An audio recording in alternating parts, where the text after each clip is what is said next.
Roar! Ew.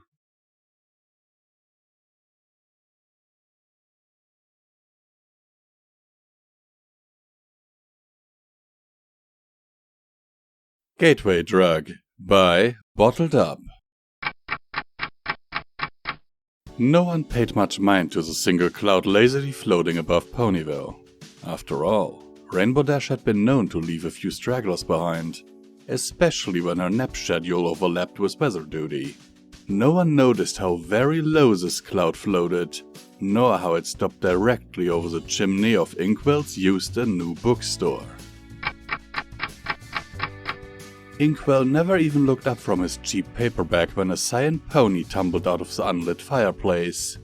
"Morning, Miss Dash," he said. She brushed the soot from her mane and looked about nervously. "Hey, Inkwell, still closed?" "Opening in 5 minutes," he replied, idly turning the page. She nodded, then trotted over to the new release section. Every so often she'd shoot a wary glance at the closed shop curtains, as if they might spring open at any moment and expose her to the ponies wandering outside. "Is the new..." "No, Miss Dash, the new Daring Do is still not out." "Right, sorry. She nervously ran a hoof through her mane. Anything like it?" Inkwell deigned to look up from his book. A single eyebrow rose. "You know," she said, "adventure stuff." "Try Lord of the Shoes, Young Adult section." Rainbow knew this section well. She affectionately eyed a row of Daring Do novels as she worked her way through the aisle. Head cocked sideways to read the titles. H-I-J-K. Here we go. It took only a moment to locate the book in question. It was easily the sickest book in the section, a single golden horseshoe emblazoned on its spine. "This thing is huge, Inkwell. I just want something quick before the next daring." "You asked for advice," he said, slightly raising his voice to be heard from the register. "And you got it. Now hurry up, I want to open the shop." She hesitated for a moment, weighing the tome in her hoofs. With a shrug, she tossed it into a satchel slung over her side. "I can always exchange it for some store credit," she thought, trotting to the cash register. "That'll be 30 bits. Droned Inkwell. 30 for one book? That's highway robbery! "And that," he said, jabbing a foot at her satchel, "is a single-volume trilogy. 30 bits. Explains why the thing is so big," she inwardly groused. She hadn't planned on dropping so many bits that morning, and snapped the coins onto the countertop with more force than necessary. She moved to the fireplace, crawled in, and shot a parting remark over her shoulder before zipping out of sight. 10 bits a book is still a rip-off.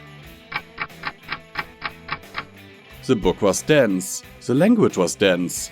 The author, J.R.R. Coldkeen, had a dry style. Rainbow Dash skimmed the first few chapters, a tendril of regret curling through her. The story was nothing like the Daring Do stories. Then she got to the Black Riders. By now it was nighttime. She was reading by the flickering light of a single candle, and Coldkeen had suddenly switched gears. Gone were the mind-numbingly long descriptions of food and landscapes. In their place were 9 evil beings astride charcoal ponies. Then came the Forbidden Forest with its Barrow Downs. When the dismembered hands started crawling towards Frodo in the dank halls of the forgotten burial site, Rainbow Dash shivered and tucked her hind legs under the covers. Her heart was pounding. Coldkeen's language hooked into her psyche more deeply than Daring Do ever had. It took her 1 month to finish Lord of the Shoes. After that, there was no turning back. She burned through Inkwell's fantasy section like a forest fire. Her obsession might have ended there, or at least not accelerated, but for the Oceanography Club. Rainbow had just finished kicking the last cloud out of existence over Ponyville when she spotted the hubbub. A modest crowd was seated around an outdoor stage, watching a harpoon-wielding pony scream his head off. Naturally, she flew down to take a look. She had just enough time to give a nearby sign the once-over.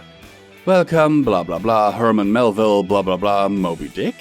Before the pony on stage raised his voice to ear-shattering levels. "I grin at thee, grinning whale! Come taste of my steel! On cue, a massive, gelatinous white whale, a masterfully realistic piece of puppetry, entered stage right. The actor, looking crazed as Ahab himself, chucked his spear directly into the beast's snout. Dozens of gallons of highly pressurized fake blood splurted over the insanely laughing actor, the stage, and a suddenly screaming audience. Thus was Rainbow Dash introduced to the classics. It was, needless to say, love at first sight. What are you trying to say, Inkwell? I'm trying to say there's nothing new since yesterday. Rainbow's eyelid twitched. I swear, if you're holding out on me... Inkwell nervously felt around underneath the countertop, never taking his eyes off the man in front of him. I might have an early release of the newest Daring Do. Here. He slid a somewhat thin book across the counter. Rainbow snatched it up and started flipping through the pages, only to toss it aside. Weak, she muttered to herself. What? She slammed the hoof onto the countertop. This thing's weak as hay! I'm sorry? Rainbow ran a twitchy hoof through her mane. It's cool. We're cool. She trotted to the chimney and spread her wings. Call me when you get some stronger stuff. Stay calm, Rainbow, she thought. So Inkwell let you down. Big deal. Ponyville's full of books. Everybody has books. Her eyes locked onto Sugar Cube Corner, specifically Pinkie Pie's open upstairs window. 10 desperate seconds later, she was flying home with a thick pink volume clutched in her hoofs. Pinkie Pie never even noticed Pastry Chemistry for Dummies was missing. Rainbow Dash flipped through Applejack's copy of A Practical Farmer's Guide to Small Engine Repair for the second time. It didn't do much, but it was still a hit. Thoughts of the Ponyville library were driving her to distraction.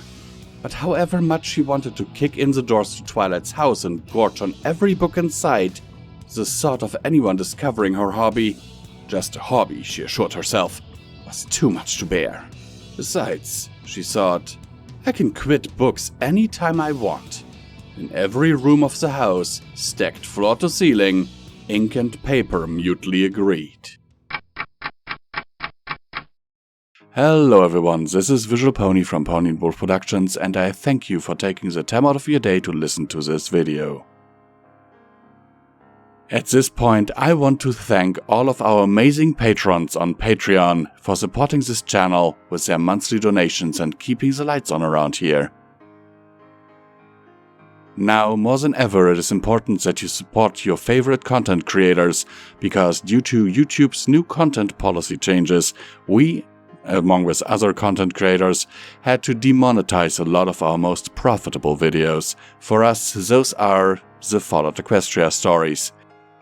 As you can see on the graph on screen right now, our earnings per video used to be relatively okay. Even though the earnings were never enough for a viable career, it was enough for a good, decent side income.